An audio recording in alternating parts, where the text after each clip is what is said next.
If Seth Panyako doesn't become the MP, Newton Karish doesn't become the MP of Mbeere North, that will be an indication that 2027 the opposition will lose badly. So I think Malala is still growing up. He's too reckless to be trusted with leadership. And I'm advising him. He was coming very well. But it appears he's too reckless. Because even influencing DCP to field a candidate in Malaba was also wrong. The other people are there to look at the logistics of winning. Farouk is not campaigning in Malaba. He's organizing logistics of winning. The other side are still dancing on vehicles and entertaining people. They will be shocked.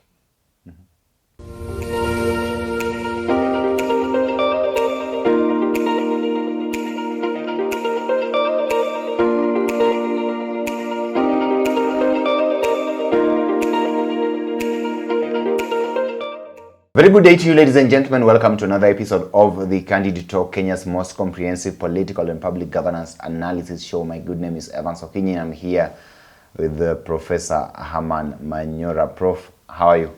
I'm okay. Fairly okay.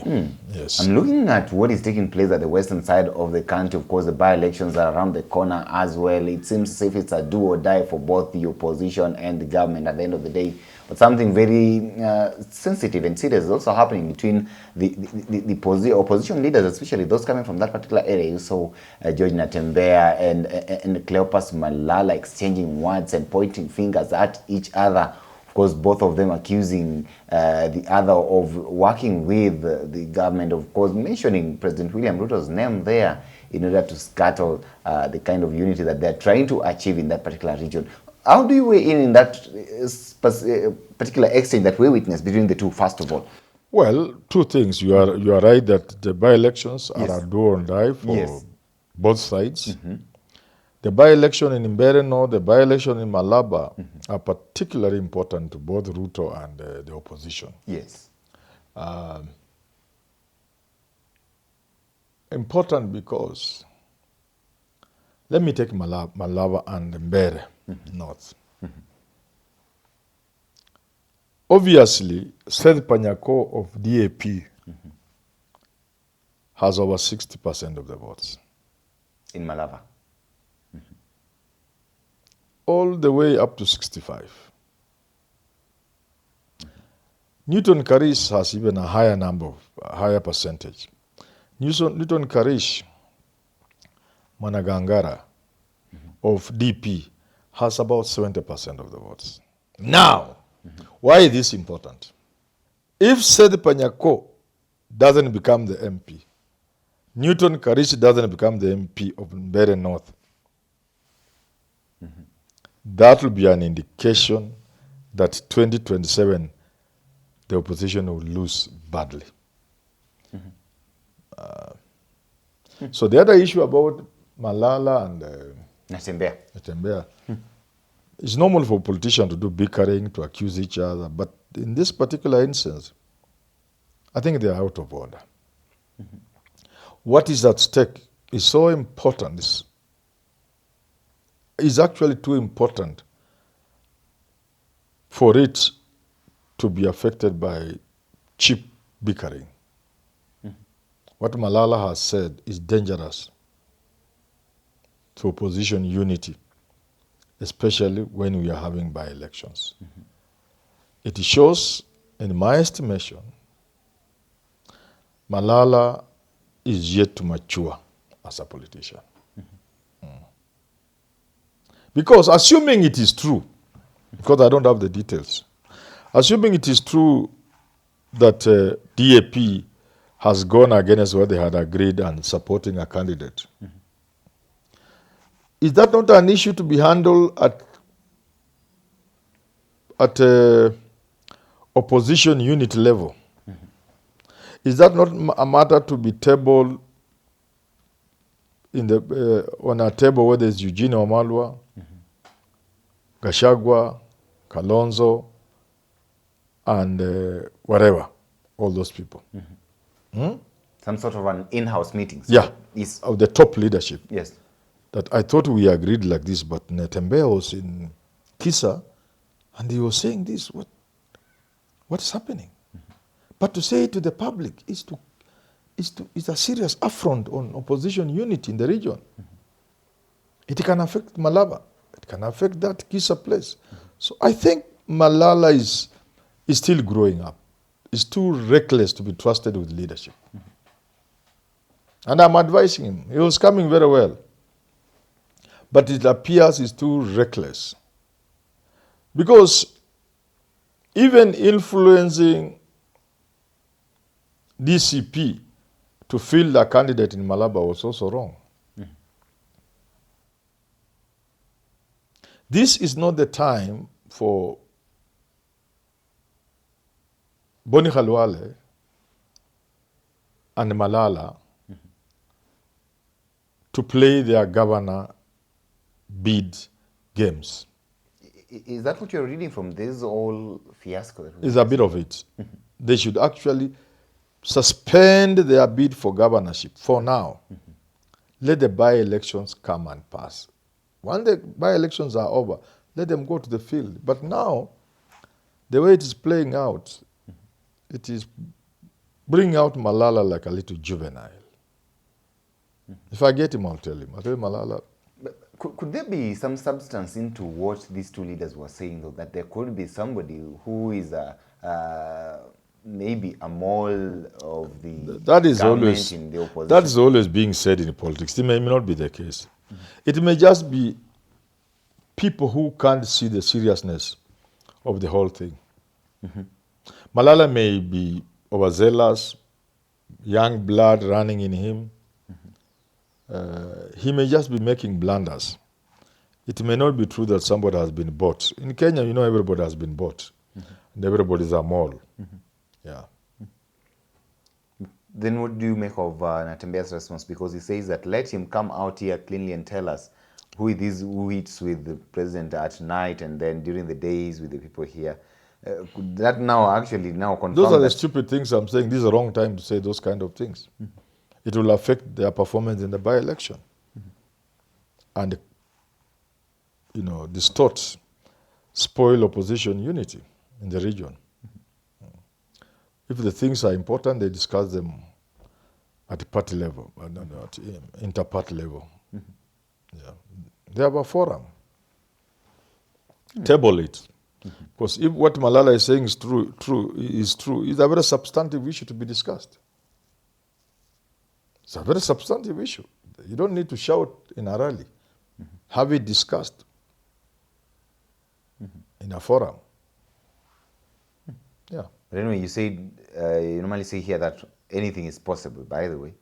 Yeah, anything is possible. We can also be dealing with people who actually know exactly what is happening. Yes. And then come outside here in the public. But then I'm still looking at it because at the while at it all these things are happening, but they're also crying foul because the government, it's like, has decided to bring all its machinery down there, and there are claims that the government may do whatever it takes, and that whatever it takes actually maybe. But that's what I said. How did I open? Yes. What are my opening remarks? That's what I said. I said if the opposition loses in Mbere North, if the opposition loses in Malaba, the opposition must know what they are likely to face in 2027. That's what I said. Because there's no way Ndakwa can beat. You don't see any way where these days are going to No, absolutely no way. There's no way the DP candidate in Mbere North can lose. Absolutely no way. Neither is there any opening for Ndakwa to win against Seth Panyako in Malaba. Absolutely none. In Magarini is 50-50. In Kaspuru there, it is ODM has a slightly upper hand. But the other guy is also doing very well. So anybody can win there. But for Mbere North, it is DP's candidate, Newton Karis. In Gunja, we're not even talking about anything. Those are now other things. But in Malava, there is absolutely no way Seth Panyako can lose. It's a percentage. The percentage of the victory is what we are waiting for. But if it comes out that, oh, Ndako has beaten Seth Panyako, then there's something happening. And that's what the opposition must be prepared for. It must tell them, you see, I have been in with politicians for a long time. I know there are limitations. So when I say Ruto could beat them, people think I don't know what I'm talking about. You see, Gachagua, Eugene Wamalu, and the rest are looking at the popularity of their candidates. In Malaba, for example, in Mbeere North. They must by now know that's no longer an issue.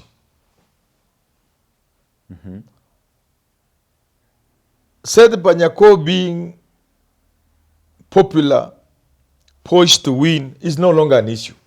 They should not even be chasing that now.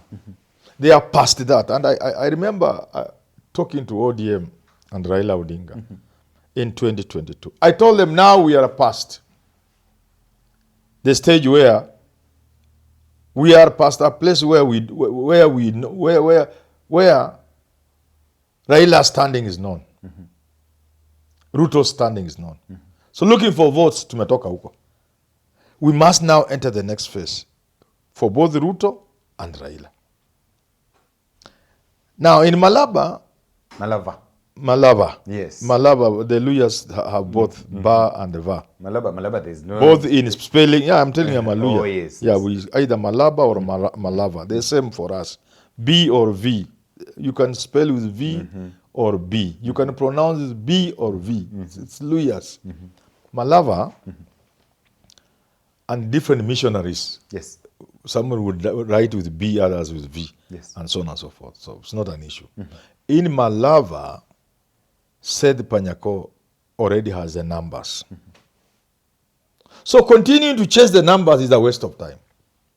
The law of marginal utility or marginal returns has already kicked in. Any rally you attend adds no value. The votes are already there. The opposition must now move to consolidate those votes and protect them.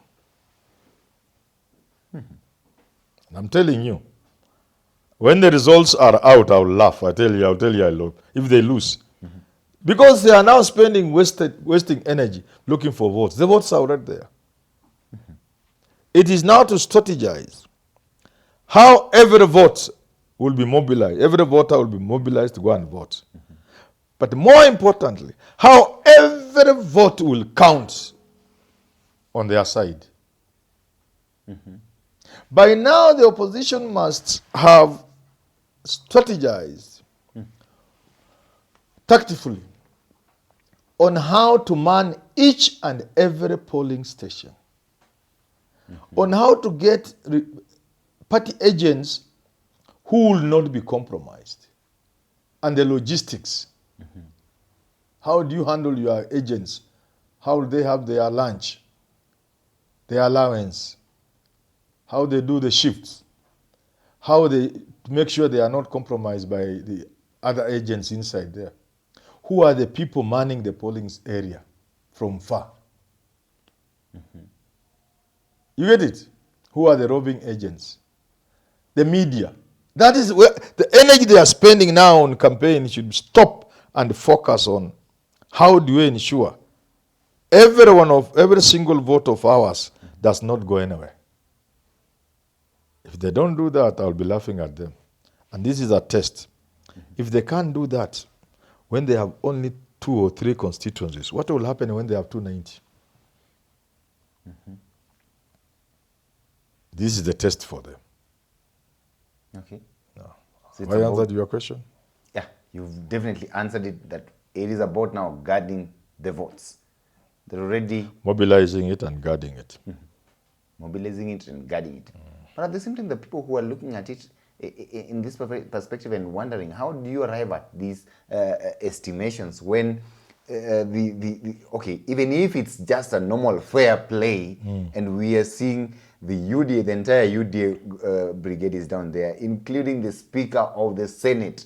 All of them are camping at Malava, campaigning for one candidate. They are not campaigning. What are they doing? They are in the stage where I'm saying. They are figuring out What to do? what to do. And the other side is busy dancing on platforms and cars. They should just hire me, I do the job for them. If I appear in Malava, the game is finished. Even kina Faruku wakiniona hapo, wanajua imeisha. Must they hire you? Just appear. Just make a Why should I appear? They should hire me. It's a job. It's a job. What of mine is there? I'm a mercenary this time. The man I could work for free has died. This time round, Anybody I work for must pay you're not me doing now. the Lord's work anymore. No. I've done enough of this free work for this country. At least I should enjoy a bit. Anyway, that's besides it. That's just on the light touch. The idea is the other people are there to look at the logistics of winning. Farouk is not campaigning in Malava. He's organizing logistics of winning. The other side are still dancing on vehicles and entertaining people. They will be shocked. Because in a by-election, the turnout is always very low. So the man who is good at mobilizing people to go and vote will beat you. You remain popular, but a man beats you. Let me give you a good idea. When Raila left Fort Kenya and formed NDP, and drove past, I was somewhere near Carnival, I saw somebody driving it. People wamejaa barabara. The man driving the tractor was Raila Amolo Odinga himself. Ndio nasikanga anaitwa Tinga. He was going to present his papers in the by-election in Bomas. Tinga mwenyewe anaendesha. This guy bwana. Hey, hii mchanga inachukua watoto ya watu bwana.